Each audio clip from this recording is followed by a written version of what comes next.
Hi friends, നമ്മൾ Easter special video ഇടാൻ കുറച്ച് ലേറ്റ് ആയിട്ടോ. അപ്പം നമ്മളിന്ന് ഉണ്ടാക്കാൻ പോകുന്നത് പോർക്കും കൂർക്കയുമാണ്. ഈസ്റ്റർ ആയതുകൊണ്ട് തന്നെ പോർക്കിന് ഭയങ്കര വിലയാണ്. അതായത് കിലോയ്ക്ക് 360 രൂപ. എന്തായാലും ഇന്ന് നമ്മൾ 400 രൂപയ്ക്ക് വാങ്ങിട്ടോ. കേരളത്തിൽ എവിടെയും പോർക്കിൻ്റെ കൂടെ എന്താ ചേർക്കാമെന്ന് ചോദിച്ചാൽ ചിലർ പറയും പച്ചക്കായ, കപ്പ, ഉരുളക്കിഴങ്ങ് എന്നിങ്ങനെ കേൾക്കാം. എന്നാൽ നമ്മുടെ തൊട്ടടുത്തുള്ള അങ്കമാലിയിൽ ചോദിച്ചാൽ ഒറ്റ ഉത്തരമേ ഉള്ളൂ, കൂർക്ക. അതെ, ഇന്ന് നമ്മൾ ഉണ്ടാക്കാൻ പോകുന്നത് ഇറച്ചിക്കറിയിലെ രാജാവ് എന്നൊക്കെ വിളിക്കാൻ പറ്റുന്ന കൂർക്കയും പോർക്കുമാണ്. എന്തായാലും ഇന്ന് കിട്ടിയിരിക്കുന്ന പോർക്ക് കൊള്ളാം. കുറച്ച് നെയ്യ് കൂടുതലുണ്ടോ എന്നൊരു സംശയം. സാരമില്ല, പോർക്കിൻ്റെ നെയ്യ് കുടിച്ചു വറ്റിക്കാനാണ് നമ്മൾ കൂർക്കയിടുന്നത്. അതുകൊണ്ട് നെയ്യ് സാരമില്ല. പോർക്കിറച്ചി ആയതുകൊണ്ട് തന്നെ ഞാൻ പലതവണ കഴുകി ചോരമയം പൂർണ്ണമായും കളഞ്ഞു. ഇനി വീട്ടിൽ തന്നെ പൊടിച്ച കുരുമുളക് പൊടിയും ഗരം മസാലയും ഇടാം. പോർക്കിന് ഇത് രണ്ടും മസ്റ്റാണ്. ഇനി മഞ്ഞൾപ്പൊടി, മുളക് പൊടി, പിന്നെ ആവശ്യത്തിന് ഉപ്പ് എന്നിവ ചേർക്കാം. ഇനി ചേർത്ത പൊടികളെല്ലാം ഇറച്ചിയിൽ നന്നായി പിടിക്കാൻ ഇതുപോലെ തിരുമ്മി പിടിപ്പിക്കണം. ഇതുപോലെ തിരുമ്മി കഴിഞ്ഞാൽ പിന്നെ നേരത്തെ കണ്ട ഇറച്ചിയുടെ നിറവും മണവും എല്ലാം മാറും. ഇനി ഇതൊന്ന് 2 മിനിറ്റ് റെസ്റ്റ് ചെയ്യാൻ വെക്കുക. ഇങ്ങനെ വെച്ചാൽ ഇറച്ചിക്ക് ടേസ്റ്റ് കൂടും. ഇനി കുക്കർ അടപ്പത്ത് വെക്കുന്നതിന് മുമ്പ് കുറച്ച് വെള്ളം ഒഴിച്ച് വീണ്ടും ഒന്നും കൂടി ഇതുപോലെ ഇളക്കിയിടാം. ഇപ്പോൾ ഇറച്ചിക്ക് നല്ല ഗ്ലേസിങ് വന്നില്ലേ? നല്ല തിളക്കമുള്ള പോർക്കിറച്ചി അല്ലേ? ഇനി കുക്കർ മൂടി വെച്ച് വിസിലടുപ്പിക്കാം. ഇറച്ചി വേകുമ്പോഴേക്കും ഇറച്ചിക്ക് ആവശ്യമായ മറ്റ് സാധനങ്ങൾ റെഡിയാക്കാം.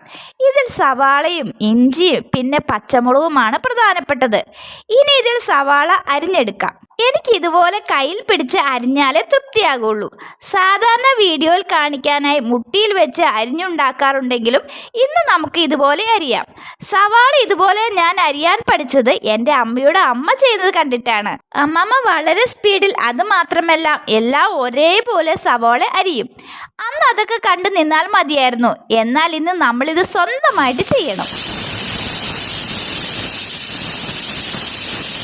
ഓർക്കാപ്പുറത്താണ് കുക്കറിൻ്റെ വിസിലടിച്ചത്.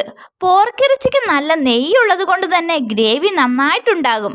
ആ ഗ്രേവി ഒന്ന് കൊഴുപ്പിക്കാനാണ് ഇത്രയും സവാള. പെട്ടെന്നാണ് ഒരു വെള്ളദാഹം. ചൂട് കാലമായതുകൊണ്ട് തന്നെ പെട്ടെന്ന് വീർക്കും. ശരീരത്തിൽ ഉപ്പ് ഒരു രസവുമില്ലാതെ തന്നെ ചോർന്നു പോകും.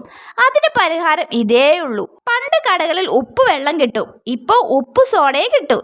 എന്തായാലും കുറച്ച് ഐസും കൂടി ഈ വെള്ളത്തിലിട്ടാൽ ഈ ചൂടത്ത് ഒരു ആശ്വാസം.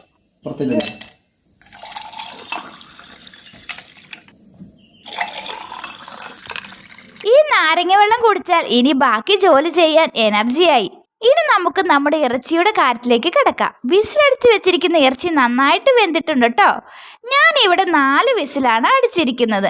ഇനി 2 വിസിലും കൂടി അടിക്കണം. കാരണം കൂർക്ക ഇതിൻ്റെ കൂടെ വേവിക്കണമല്ലോ. ഇനി കൂർക്ക നന്നായി കഴുകിയെടുത്തിട്ട് ഇറച്ചിയിലിടാട്ടോ. ഇറച്ചി ഇപ്പോൾ കാണാൻ നല്ല രസമില്ലേ?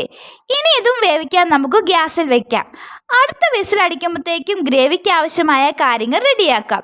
ഇനി ചെറിയ ഉരുളി അടപ്പത്ത് വെച്ച് വെളിച്ചെണ്ണ ഒഴിച്ച് വെളിച്ചെണ്ണ ചൂടാവുമ്പോൾ കടുകിട്ട് പൊട്ടിക്കാം. ഇനി അരിഞ്ഞു വെച്ചിരിക്കുന്ന സവാള ഇട്ട് വഴറ്റിയെടുക്കാം കേട്ടോ. ഇനി ഇത് ചെറിയ ഗോൾഡൻ കളർ ആകുന്നവരെ നന്നായിട്ട് വഴറ്റിയെടുക്കാം കേട്ടോ.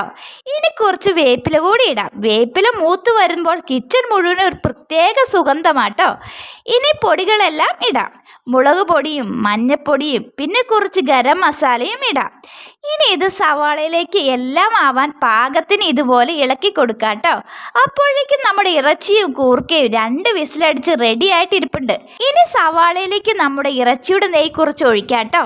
ഇപ്പോൾ സവാള നന്നായി റെഡി ആയിട്ടോ. ഇനി നമുക്ക് നമ്മുടെ കൂർക്കയും പോർക്കും ഇതിലേക്ക് ഇട്ട് കൊടുക്കാം കേട്ടോ. ദാ നോക്കിയേ, നമ്മുടെ പോർക്കിറച്ചി സൂപ്പറായി വന്നിട്ടുണ്ട്. കൂർക്ക ഇട്ടിട്ട് ഉപ്പിട്ടിട്ടുണ്ടായിരുന്നില്ല, അതുകൊണ്ട് കുറച്ച് ഉപ്പും കൂടി ഇടാം. അപ്പോൾ നമ്മുടെ കറി എല്ലാവർക്കും ഇഷ്ടപ്പെട്ടു എന്ന് വിശ്വസിക്കുന്നു. അപ്പോൾ നമുക്ക് അടുത്ത വീഡിയോയിൽ കാണാം. ബൈ.